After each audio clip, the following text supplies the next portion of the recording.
For this exercise, you're lying on your right side with your right elbow underneath your right shoulder.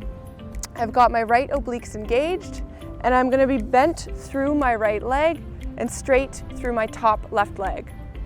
Now I'm going to lift my left leg up towards the ceiling, and I'm going to go for 10 repetitions here. So 1, 2, 3, 4, activating the glute, 5, 6, 7, 8, 9, 10. Now we're going to switch over and do the other side. So I prefer to take my legs out, rotate them around, and then come down onto my left side. So again, my left elbow is bent. It's right underneath my left shoulder. My left leg is going to stay bent on the ground, and my right leg is going to straighten. Try and have those right toes flexed and the right foot flexed. And now we're lifting up for 10. 1, 2, 3, keep that core engaged. 4, 5, 6, 7, 8, 9, 10. Great work. So for this exercise, we're going to do some squats. You want your feet roughly between hip and shoulder distance apart. You can turn your toes out a little bit if that feels comfortable for you, but it's largely just finding a position where you feel strong and comfortable and secure. You can place your hands out in front of you or on your hips, and then you're going to bend at your hips, sitting your bum back like you're going to sit in a chair. Your knees will follow, and then come back up to standing. So we're going to do 10 repetitions in total here. That was 1. Sink down. My legs are parallel with the ground. That was 2. Here's 3, 4, 5. Now I'm just going to switch angles so that you can see what I'm doing from the side. Again, my feet are still roughly shoulder to hip distance apart. Sinking down.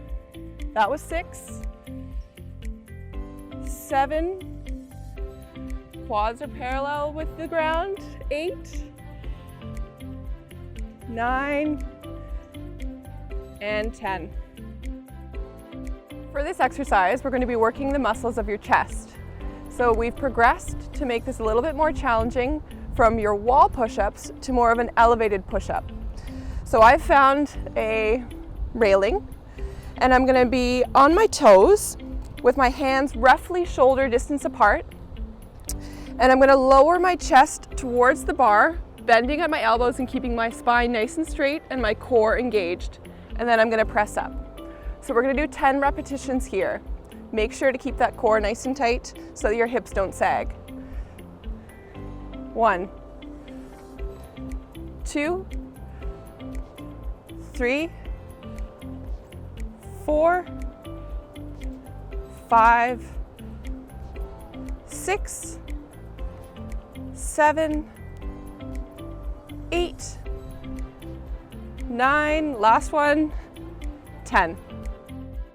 With a resistance band, you're going to step on it and wrap it so that you have one side of the band in each of your hands. You've got a nice base of support, so you step back with one foot. Your feet are roughly hip distance apart, and you're going to hinge forward just a little bit. So you're sitting your hips back behind you, bringing your chest towards the ground.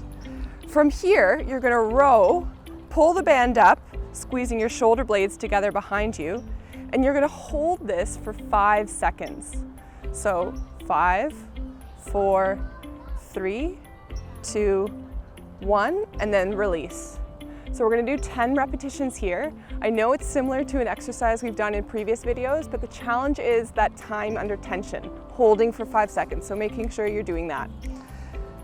Here's rep 2, holding for 5, 4, 3, 2, and then release. 3, holding for 5, 4, 3, 2, and release. Here's rep 4, holding for 5, 4, 3, 2, and release. Here's rep 5, up, holding for 5, 4, 3, 2, and release. I'm just going to show you from the side angle. For this one, I also want you to really focus on not engaging through your upper traps. So try and make sure that you're pulling right in through here, mid-back. Pulling it up, 5, 4, 3, 2, 1, and release. That was rep 6. Up, 5, 4, 3, 2, 1. That was rep 7. Here's rep 8. 5, 4, 3, 2, 1. Lower down. 2 more. Rep 9 for 5, 4, 3, 2, 1. Last rep. 5, 4, 3, 2, 1. Relax.